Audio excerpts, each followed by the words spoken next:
अस्सलाम वालेकुम जी। उम्मीद करना सारे वालो सो मैं शकील चौधरी तुसी मेरा फैमिली यूट्यूब चैनल तक करियो शकील ब्लॉग नारी फेसबुक पेज है इस्लामगढ़ टीवी ते जनाब आली मकाम जिन्हें मेरे चैनल नू और फेसबुक नू फॉलो नहीं किते ज़रूर सबसक्राइब फॉलो वगैरह करो शेयर करो। तो जनाब आली मकाम अज तुसें दसने सुबह सुबह मॉर्निंग टाइम व्लॉग माशाअल्लाह चढ़ चढ़ावा बहुत गहरा सी सुबह सुबह ना, लेकिन हूँ थोड़ा जा मतलब है पतला होना जाना वै मतलब है चढ़ जेह्ड़े ना अग्गे पिच्छे जाने न पे।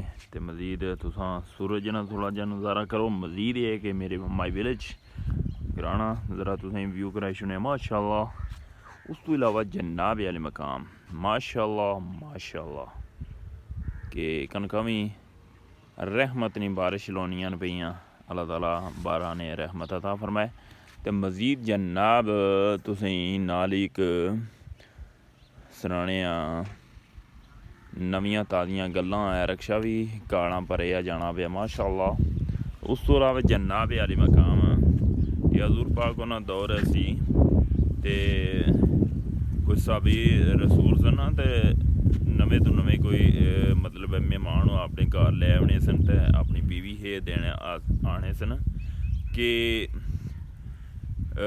जड़ा ना खाने मतलब नवे नवे परंगे जड़े ना तैयार कर छोड़ो। तो वो जड़ा ना साहबी रसूल नी जी बीवी सी ना वो रोज़ बरोज़ मेहमान अछना सी तो वो तंग होई गई। वो हज़ूर पाक गया फरियाद लैके गई है कि माड़े जड़े ना मियाँ ही शौर ही आहो कि ये जड़ा ना दिन ब दिन जड़ा ना ये मेहमान ना आने करे।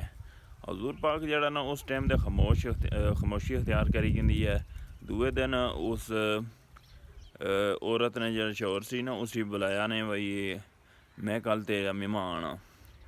तो साहबी रसूल बड़ा खुश हुई गए कि वह अपनी चाहिए बीवी आया ने। तो बीवी जड़ी है ना वो मतलब खाने रंग बरंगे बनाना शुरू करी गेंदे इस। तो जिसलै हज़ूर पाक होर उत्थै गए ना तो उन्हें खाना शाना तनावर करी दिता ना उन्हें फिर साहबी रसूल ही आया कि अपनी बीवी आई जिसलै मैं जासा ना तो मी पिछू ज़रूर तकनी रही सी।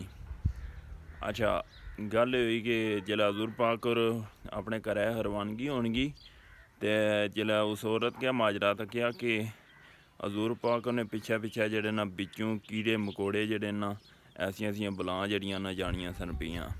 वो फिलहाल जी औरत गई बेहोश हुई दूए दिन गई है उस माजरा पुछया हज़ूर पाक होरों को क्या ये उन्हें आख्या कि ये मेहमान जड़ी है ना ये खुद अपना नसीब आना नाल ते जे उसने बदले तुस मेहनत करनी उन्हें खाने पर ये जड़ियां तुसें घर जेह्ड़े गुनाह होने ना ये सारे वो अपने नाल गिनी जाना मेहमान।